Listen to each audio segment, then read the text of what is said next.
Good morning friends. இந்த ஆடியோவில் இந்த ஆப்ஷன் ட்ரேடிங் பண்ணியே என் உடல் நலமே கெட்டு போச்சுங்க. ஏன்னா என்றைக்கோ ஒரு நாள் லாஸ் வந்தால் பரவாயில்ல, என்றைக்குமே எனக்கு லாஸே வருது. இந்த லாஸ் வர்றதுனால என்னுடைய தூக்கம் என்கிட்டேருந்து என் தூக்கம் போயிடுச்சு.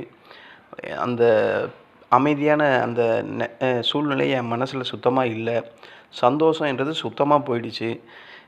எப்போவுமே தலை ஒரு வலிக்கிற மாதிரியே ஒரு ஃபீலிங், கண் சுற்றுற மாதிரி இருக்குது, கண் வலிக்குது, மண்டை குடையுது. இந்த மாதிரி ஏகப்பட்ட பிரச்சனை இந்த ஆப்ஷன் ட்ரேடிங் வந்து நான் பண்ணதுக்கப்புறம் நான் இந்த மாதிரி பிரச்சனையை என் உடம்புல நான் ஃபேஸ் பண்ணுறேன். இதுக்கு என்ன காரணம், இதை எப்படி நம்ம அவாய்ட் பண்ணலாம் அப்படின்ற மாதிரி 2-3 பேர் கேட்டிருந்தாங்க. சரி, அதை பற்றி நம்ம இதில் பார்ப்போம். அதாவது ஆப்ஷன் ட்ரேடிங்கில் லாஸ் வர்றதுனால நம்ம உடலும் மன ஆரோக்கியமும் டோட்டலாக டேமேஜ் ஆகுது. அது உண்மை தான். நம்ம எல்லாருமே என்ன வரோம், மார்க்கெட்டுக்கு சம்பாதிக்க தான் வரோம். ஆனால் பல நேரம் லாஸ் வந்து நம்ம பணத்தை மட்டும் எடுத்துக்கிட்டு போகல, நம்மளோட உடல் அமைப்பையும் நம்ம மனசையும் டோட்டலாக பாதிக்க உள்ளாக்குது. அப்போ ஆப்ஷன் பையருக்கு பொதுவாக ரொம்ப காமனாக லாஸ் வந்த உடனே என்ன ஆகிடும், மனசு ஒரு மாதிரி டென்ஷன் ஆகிடும், அதிகப்படியான பயம் வந்துடும், அதிகப்படியான ஸ்ட்ரெஸ் வந்துடும். அவங்கக்கிட்டேருந்து இந்த தூக்கம் அப்படின்றது சுத்தமாக போயிடும். பாடி வந்து டோட்டலாக வீக்னஸ் ஆகும். அப்படி தானே ஆகுது. இப்போது நம்மளே பார்த்துப்போமே, நம்ம எவ்வளோ வருஷமாக இப்போ ட்ரேடிங் பண்ணுறோம், அந்த ட்ரேடிங்கில் இவ்வளோ லாஸ் ஆகிடுச்சு. அப்போது நான் இப்போ இந்த சொல்லக்கூடிய இந்த உபாதைகள் எல்லாம் ஃபேஸ் பண்ணாத ஒரு ட்ரேடர் கூட இருக்கிறதுக்கு வாய்ப்பே இல்லை. ஒன்று மனசளவில் ஸ்ட்ரெஸ் ஆகிட்டுருப்பாங்க. சில பேருக்கு அந்த ட்ரேடிங் போட்டதுக்கப்புறமே ஒரு விதமான நடுக்கம் வந்துடும், ஒரு விதமான படபடப்பு வந்துடும். அதாவது இறங்கினாலும் அந்த படபடப்பு இருக்கும், ஏறினாலும் அந்த படபடப்பு இருக்கும். இது நீங்கள் ஃபேஸ் பண்ணியிருப்பீங்க அப்படின்ற மாதிரி நான் பிலீவ் பண்ணுறேன். வாய்ப்புகள் அதிகம். அப்போ லாஸ் வந்தால் என்ன நடக்குது நம்ம மனசில், ஒரு ட்ரேட் லாஸ் ஆனதும் மனசு ஒரு மாதிரி பெரிய பாரமாக இருக்க மாதிரி ஃபீல் பண்ணுது. மனசே அப்படியே வெயிட் ஆன மாதிரி இருக்கும். தொடர்ந்து சார்ட்டை பார்த்துக்கிட்டே இருப்போம். நெக்ஸ்ட்டு ட்ரேடில் ரெக்கவரி பண்ணிடலாம் அப்படின்ற மாதிரி ஒரு ப்ரெஷர் நமக்குள்ளேயே வரும். அது எல்லாருக்குமே வரும். அப்போது இந்த தொடர்ச்சியாக ரெக்கவரி பண்ணிடலாம் அப்படின்ற ஒரு ப்ரெஷர் வரும்போது அதுலேருந்து நமக்கு என்ன வரும்னா, அது ரெக்கவரி பண்ணிட்டா பிரச்சனை இருக்காது, ஆனால் அதுவும் லாஸ் ஆகிடும். அப்போ அந்த இடத்துல நமக்கு பெரிய ஒரு துன்பம், ஒரு வருத்தம், ஒரு பதட்டம், இதெல்லாம் வரும். அதோடு போய்டுன்னு கேட்குறீங்களா? போகாது.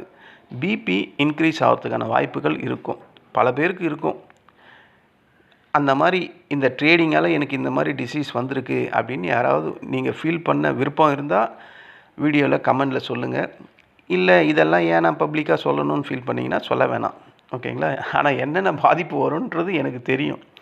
ஹார்ட் பீட்டு கண்டிப்பாக ஃபாஸ்ட்டாக அடிக்கிறது ஆரம்பிச்சிருக்கும். அதாவது உங்களோட டார்கெட்டை ரீச் பண்ணும்போது, ஸ்டாப் லாஸை ரீச் பண்ணும்போது, அது அந்த ஸ்டாப் லாஸை ட்ரிகர் ஆகிடக்கூடாது அப்படின்னு நினைக்கும் போது உங்கள் ஹார்ட் பீட்டு கண்டிப்பாக ஃபாஸ்ட்டாக இருக்கும்.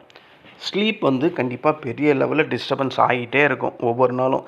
இதில் நீங்கள் ஓவர் நைட் பொசிஷன்லாம் வாங்கிட்டீங்கன்னா அவ்வளோதான், உங்கள் தூக்கம் 2 நாளுக்கு போச்சு. அப்படி தானே நீங்கள்லாம் ஃபீல் பண்ணியிருப்பீங்க. இது மாதிரி நான் ஃபீல் பண்ணியிருக்கேன். நான் உண்மையை சொல்கிறேன்.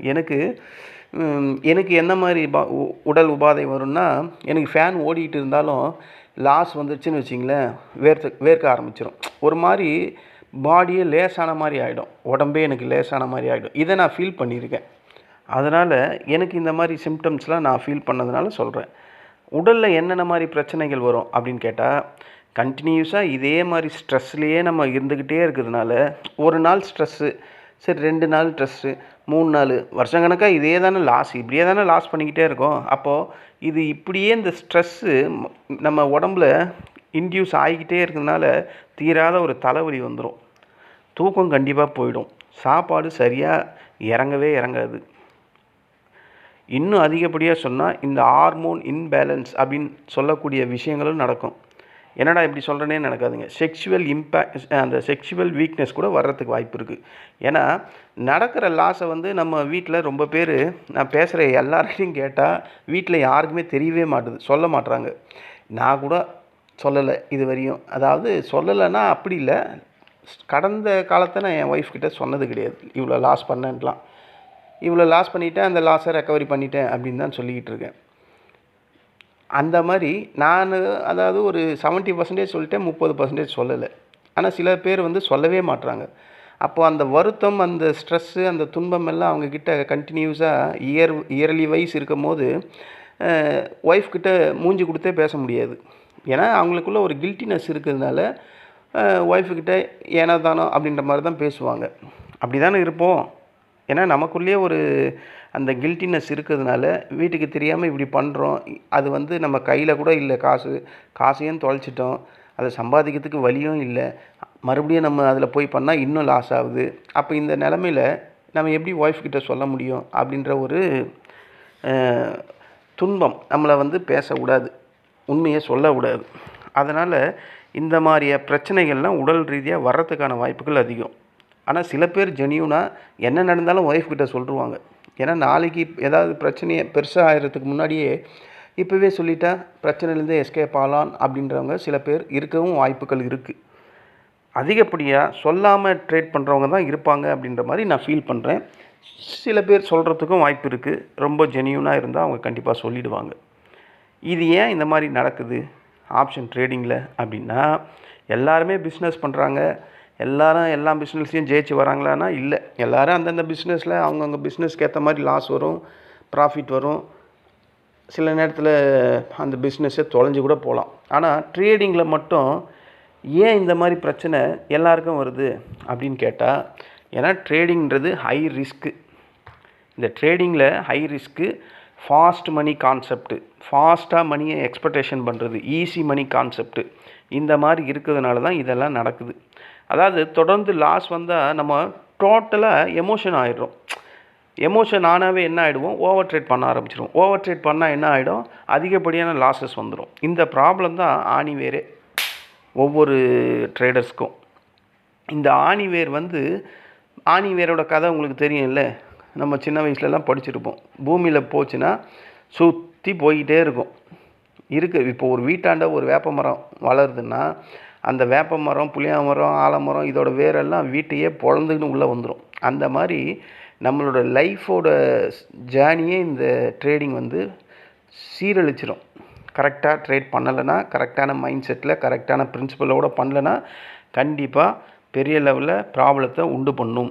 அப்போ இதை சரி செய்ய என்ன செய்யலாம், மைண்ட் கண்ட்ரோல் வேணும். அதாவது லாஸ் வந்த உடனே நெக்ஸ்ட் ட்ரேட் போகவே கூடாது. கொஞ்ச நேரம் இல்லை, அந்த ஒரு நாளே ட்ரேட் பண்ணக்கூடாது. ஒரு நாள் பிரேக் எடுத்துக்கணும், அடுத்த நாள் பார்த்துக்கலாம் அப்படின்ற மாதிரி கொண்டு வரணும். ஆனால் நம்ம இதை யாருமே ஃபாலோ பண்ணவே மாட்டோம். உடனே ரெக்கவரி பண்ணணும் அப்படின்ற மாதிரி ஒரு முடிவோடு இறங்கிடுவோம். அது ரெக்கவரி ஆகிடுச்சுன்னா பிரச்சனை இல்லை, அது ஆகாது, இன்னும் அதிகப்படியாக லாஸ் வரும். இந்த லாஸஸ் அதிகப்படியாக வர வர வர வர தான் அந்த ஸ்ட்ரெஸ்ஸு நமக்குள்ளே அப்படியே மனசுக்குள்ளேயே தங்கிடுது. அப்போது ஒரு வாட்டி லாஸ் வந்தால் அன்றைக்கான ட்ரேடிங்கை குவிட் பண்ணிடணும், அடுத்த நாள் பார்த்துக்கலாம் அப்படின்ற மாதிரி போயிடணும். அதாவது லாஸ் அப்படின்றது ட்ரேடிங்கில் ஒரு பார்ட் ஆஃப் த லைஃப் தான். ப்ராஃபிட் லாஸ் இது ரெண்டுமே கலந்து தான் ட்ரேடிங். ஓகேங்களா? அப்போது லாஸ் வந்தால் அந்த லாஸை அக்செப்ட் பண்ணணும்னு நான் பல வாட்டி சொல்கிறேன். ஓகேங்களா? ட்ரேடிங்கில் என்ன மாதிரி டிசிப்ளின் கொண்டு போனோன்னா, ஒரு லாஸ் உங்களோட ரிஸ்க் லிமிட்டு இவ்வளோ தான், அந்த லிமிட்டை தாண்டக்கூடாதுன்னா கண்டிப்பாக நீங்கள் ஸ்டாப் லாஸ் போடணும்.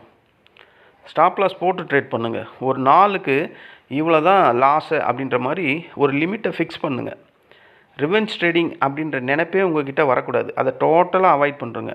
இந்த மாதிரி ட்ரேடிங் டிசிப்ளினை கொண்டு வந்தால் ஓரளவுக்கு நம்ம மைண்டை கண்ட்ரோல் பண்ணலாம். அப்போ இந்த மாதிரி பண்ணும்போது மைண்டு கண்ட்ரோல் ஆச்சுன்னா நம்மளுடைய ஹெல்த்து, ஆரோக்கியம், உடலோட ஆரோக்கியம் எப்படி இருக்கும், அதை எப்படி இம்ப்ரூவ் பண்ணலாம் அப்படின்னு கேட்டால், கண்டினியூஸாக நான் லாஸ் ஆகுது, எனக்கு இதே தான் சதா நினப்பாகவே இருக்குது, வீட்லேயே நிம்மதி இல்லை, ஆஃபீஸ் போனால் அங்கேயே நிம்மதி இல்லை, நான் இழந்ததை பற்றியே நினச்சிக்கிட்டு இருக்கேன், என்னுடைய அந்த ப்ரெஷர் வந்து என்னை போட்டு அழுத்துது அப்படின்னா, அதுலேருந்து நீங்கள் டைவர்ட் ஆகணுன்னா கண்டிப்பாக உங்கள் உடல் ஆரோக்கியம் ரொம்ப முக்கியம். அப்போது டெய்லியும் அட்லீஸ்ட் ஒரு 1/2 ஹவராவது நீங்கள் வாக்கிங் போகலாம். நீங்கள் அந்த மாதிரி வாக்கிங் போகும்போது, வாக்கிங் பல பேர் காலையிலையும் சாயங்காலையும் போவாங்க. அந்த மாதிரி பலதரப்பட்ட மனுஷங்க கூட பேசும்போது அந்த ஸ்ட்ரெஸ் வந்து குறையிறதுக்கான வாய்ப்புகள் அதிகம் இல்லையா? நீங்கள் ரொம்ப யங்காக இருக்கீங்கன்னா உங்களுக்கு பிடிச்ச கேமில் விளையாடுங்க. ஃபுட்பால் ஃபஸ்ட் கிளாஸான கேம். கிரிக்கெட்டை விட எனக்கு ஃபுட்பால் ரொம்ப பிடிக்கும். ஏன்னா நான் ஃபுட்பாலில் காலேஜ் படிக்கும் போதெல்லாம் நான் ஃபுட்பால் பிளேயர் தான். அதுக்கப்புறம் எனக்கு ரொம்ப பிடிச்சது எதிரானா எக்ஸசைஸு. எக்ஸசைஸ் நான் வீட்லேயே பண்ணுவேன். ஆனால் இப்போலாம் பண்ணுறதில்ல. ஏன்னா இப்போலாம் நான் ரீடிங் மட்டும்தான் படிக்கிறேன். புக்கு மட்டும்தான் படிக்கிறேன். ஓகேங்களா? அதாவது சில பேருக்கு புக் படிக்கிற பழக்கம் இருந்தால் அது இன்னும் பெஸ்ட்டு. அது உங்களை டோட்டலாக வேறு லெவலுக்கு கொண்டு போயிடும். எனக்கு இப்போது புக்கு படிக்கிற பழக்கம் தான் அதிகமாக இருக்குது. நான் வாக்கிங் கூட அந்தளவுக்கு போகிறத விட்டுட்டேன். எக்ஸசைஸாவது முன்ன பண்ணிக்கிட்டு இருந்தேன். இப்போ அதையும் பண்ணுறதில்ல. ஜஸ்ட்டு ரீடிங் தான். யோகா பண்ணலாம். அப்புறம் இந்த மாதிரி ப்ரீத்திங் ப்ராக்டிஸை நம்ம மெயின்டைன் பண்ணலாம். இதெல்லாம் உடனே கிளாஸுக்கெல்லாம் போகக்கூடாது. அங்கே போய் காசை கட்டிக்கிட்டு அங்கே செலவழிச்சிட்டுலாம் இருக்கக்கூடாது. இது நம்மளே பண்ணிக்க வேண்டியது தான். 1008 எக்ஸசைஸ், 1008 ப்ரீத்திங் எக்ஸசைஸ், யோகா எல்லாமே யூடியூப்பில் எல்லாமே அவைலபிள் தான். அங்கே போய் ஒரு ட்ரெயினர் கற்றுக் கொடுத்தா தான் அதை பண்ணுவேன் அப்படின்லாம் அடம் பிடிக்கக்கூடாது. இதை வீட்லேயே நம்ம ப்ராக்டிஸ் பண்ணணும். இந்த மாதிரி டெய்லி வாக்கிங் போகிறது, எக்ஸசைஸ் பண்ணுறது, யோகா பண்ணுறது, ப்ரீத்திங் ப்ராக்டிஸ் பண்ணுறது, இந்த மாதிரி இருக்கும்போது நடுவில் இந்த ஸ்க்ரீனை பார்க்குறத கொஞ்சம் குறைச்சிக்கணும். அது ஆட்டோமேட்டிக்காக குறைய ஆரம்பிச்சிடும். நீங்கள் இந்த மாதிரி எக்ஸசைஸ்லாம் இந்த டைமில் பண்ணும்போது அந்த ஸ்க்ரீனை சார்ட்டை பார்க்குற அந்த வாய்ப்புகள் ரொம்ப குறையும். அப்போது உங்கள் உடல் ஆரோக்கியம் ஓரளவுக்கு கொஞ்சம் டெவலப் ஆகிறதுக்கான வாய்ப்பு இருக்கும். அதிகப்படியாக இந்த தூக்கமும் இந்த ஃபுட்டும் கண்டிப்பாக ஒரு நார்மல் மனுஷன் 7லேருந்து 8 மணி நேரம் தூங்கணும்னு டாக்டர்ஸ் ஒவ்வொருத்தரும் சொல்கிறாங்க. ஆனால் நம்மளால் தூங்க முடியுதா? 7லேருந்து 8 மணி நேரம், எப்பா எவ்வளோ பெரிய ஹவர்ஸு, முடியவே முடியாது. ஆனால் தூங்கணும்னு சொல்கிறாங்க. அதிகப்படியாக 5 மணி நேரம் இல்லை 6 மணி நேரம் தான் தூங்க முடியும். நான் டெய்லியும் தூங்கிறதுக்கு 11:30 ஆகிடுது, 11 ஆகிடுது. 11லேருந்து 5:30க்கு நான் ஏஞ்சிடுவேன். அப்போ எவ்வளோ நேரம் வருது? 12, 1, 2, 3, 4 வந்துடுது. 6 மணி நேரம் நான் சொன்ன மாதிரி வந்துடுது. அவ்வளோ நேரம் தான் தூக்கம். 7லேருந்து 8 மணி நேரம் நான் எங்கே தூங்குறது? அப்போ அது என்னாலேயே முடியல. அப்போது நீங்களாவது ஃபாலோ பண்ணணும். 7லேருந்து 8 மணி நேரம் தூங்கணும். கண்டிப்பாக ஜங்க் ஃபுட்டை அவாய்ட் பண்ணணும். ஜங்க் ஃபுட்டை அவாய்ட் பண்ணால் அது உங்கள் ஹெல்த்தி வைஸ் ரொம்ப நல்லது. கண்டிப்பாக தண்ணி அதிகமாக கொடுக்கணும். தண்ணி நார்மல் டேஸ்லேயே அதிகமாக தான் குடிக்கணும்னு ஒவ்வொரு டாக்டரும் சொல்கிறான். இப்போ சம்மர் வேறு ஸ்டார்ட் ஆகிடுச்சு. கண்டிப்பாக தண்ணியை அதிகமாக குடிக்கணும். இந்த மாதிரி ஹேபிட்டை நம்ம கொண்டு வரணும். ஓகேங்களா? இந்த மாதிரி கொண்டு வந்தால் இந்த பிரச்சனையிலேருந்து நம்ம இந்த ட்ரேடிங்கால் வரக்கூடிய உடல் உபாதைகள்லேருந்து கொஞ்சம் கொஞ்சமாக வெளியே வர்றதுக்கான வாய்ப்புகள் இருக்குது. உங்களுக்கு எமர்ஜென்சி மெடிக்கல் ஹெல்ப்பு கண்டிப்பாக வேணும்னா, இந்த ஸ்ட்ரெஸ்ஸு ரொம்ப அதிகமாகிடுச்சு, என்னால் கண்ட்ரோல் பண்ணவே முடியலனா, நீங்கள் அந்த மாதிரி நேரத்தில் ஒரு டாக்டரை கண்டிப்பாக கன்சல்ட் பண்ணுறது பெஸ்ட்டாக இருக்கும். ஓகேங்களா? இதெல்லாம் டாக்டரெல்லாம் கன்சல்ட் பண்ணுற அளவுக்கு நீங்கள் ஸ்ட்ரெஸ்ஸில் மாட்டிக்கிட்டீங்கன்னா அது வேறு லெவலுக்கு கொண்டு போயிடும். அந்த லெவலுக்குலாம் போகாதீங்க. இதெல்லாம் ஒன்லி பணம் போகுது. ஓகேங்களா? பணம் போயிட்டால் சம்பாதிச்சிக்கலாம். உங்களோட வாழ்க்கையோட லைஃப் சர்க்கிளே மாறிடுச்சுன்னா அது கஷ்டம். அது ரெக்கவரி பண்ணுறது ரொம்ப கஷ்டம். நீங்கள் அந்த மாதிரி ஸ்டேஜுக்கெலாம் போகக்கூடாது.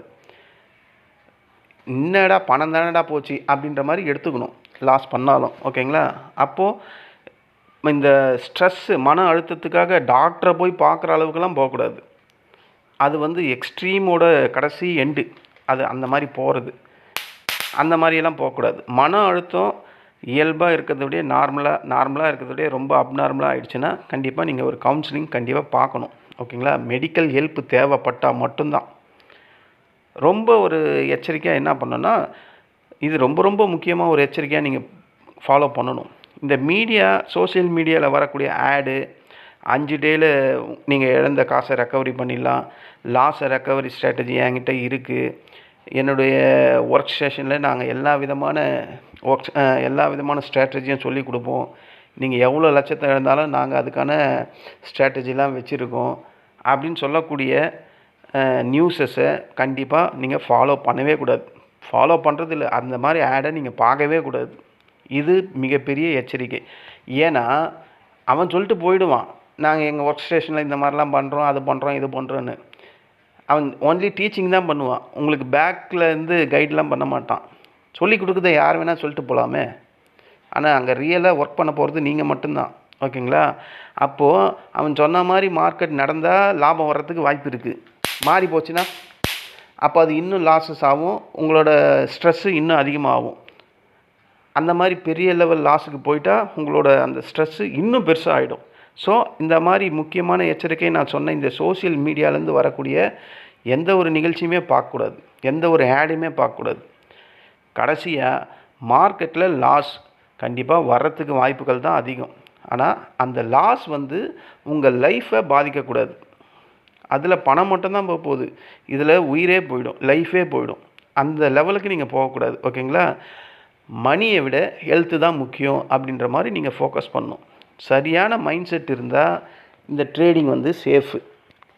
ஓகேங்களா? உங்களுக்கு க்ளீனாக அதில் ப்ளே பண்ணி கேம் ஆட தெரிஞ்சால் எத்தனை பேர் கிரிக்கெட் பிளேயர் இருக்காங்க, எத்தனை ஃபுட்பால் பிளேயர் இருக்காங்க, எத்தனை அனலிஸ்ட் இருக்காங்க, எத்தனை சயின்டிஸ்ட் இருக்காங்க, எத்தனை இன்ஜினியரிங் வெளியே வராங்க, எத்தனை டீச்சர்ஸ் வெளியே வராங்க.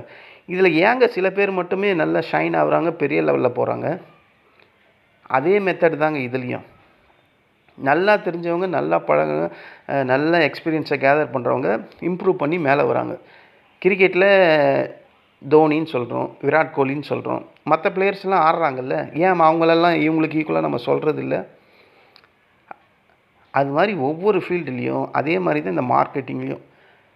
அந்த மார்க்கெட்டிங்கில் அந்த அனுபவத்தை, அந்த அறிவை, அந்த நாலேஜை நம்ம கொண்டு வந்துட்டா நம்மளும் ஷைன் ஆகலாம். சரியான அணுகுமுறை, கரெக்டான சேஃபான மெத்தடில் ட்ரேடிங் பண்ணால், நல்ல ஒரு மைண்ட் செட் இருந்தால் கண்டிப்பாக ட்ரேடிங் பண்ணலாம். ஓகேங்களா? இல்லைன்னா அது உங்களுக்கு ஒரு அடிக்ஷனாக மாறிடுச்சுன்னா இந்த ஹெல்த் இஷ்யூஸ்லாம் வரும். அப்போது ஹெல்த் இஷ்யூஸ் வர்றதுக்கு முன்னாடி நான் சொன்ன இந்த பழக்க வழக்கங்கள்லாம் நீங்கள் ஃபாலோ பண்ணணும். ட்ரேட் லாஸ் ரெக்கவரி பண்ணலாம். ஆனால் நம்மளோட உடலும் மனநலமும் கெட்டு போச்சுன்னா அதை ரெக்கவரி பண்ணுறது ரொம்ப ரொம்ப கஷ்டம். இப்படின்னு சொல்லி நான் முடிக்கிறேன். சார்ட்டை பார்க்கறதுக்கு முன்னாடி உங்கள் ஹெல்த்தை நீங்கள் செக் பண்ணிங்க. இதுதான் கடைசியாக நான் சொல்லி முடிக்கிறது. ஏன்னா இது 2-3 பேர் கேட்டிருந்தாங்க, இந்த மாதிரி கண்டினியூஸாக லாஸ் வர்றதுனால இந்த மாதிரி உடல் உபாதைகள் வருது, இதிலேருந்து எப்படி அவாய்ட் ஆகிறதுனா இப்படி தான் அவாய்ட் ஆகணும். இதுதான் எனக்கு தெரிஞ்ச மெத்தடு. இந்த மெத்தடில் நான் ஃபாலோ பண்ணுறது என்னென்னா, முன்ன நான் வந்து ஃபுட்பால் ஆடிட்டு இருந்தேன், ஆனால் அதை இப்போ விட்டுட்டேன். அதுக்கப்புறம் வந்து எக்ஸசைஸ் பண்ணியிருந்தேன், அதையும் விட்டுட்டேன். இப்போ முழு நேரமும் புக்கு தான் படிக்கிறேன். ஸோ எனக்கு இந்த புக்கு படிக்கிறது கண்டிப்பாகவே இந்த ஸ்ட்ரெஸ் ரிலீஃபாக தான் இருக்குது. நீங்கள் அது மாதிரி இருந்தால் நீங்கள் அதையே ஃபாலோ பண்ணலாம். நீங்கள் ரொம்ப ஒரு 30 வயசு 25லேருந்து 30 வயசு இருந்தால் கேமில் போங்க. எனக்கு 43, 44 ஆக போகுது. நான் அப்பப்போ ஃபுட்பால் ஆடுவேன், ஆனால் இப்போ ரெகுலராக பண்ணுறதில்ல. அப்போல்லாம் முன்னெல்லாம் சண்டேயில் போய் ஆடுவேன், இப்போ அது கூட பண்ணுறதில்ல. காலை கையை உடச்சிக்கிட்டேன்னா அதுக்கப்புறம் அது ஒரு தலைவலி. அதனால் அதை மட்டும் அவாய்ட் பண்ணிட்டேன். மற்றபடி ரீடிங் மட்டும் கண்டினியூ பண்ணிக்கிட்டே இருக்கேன்.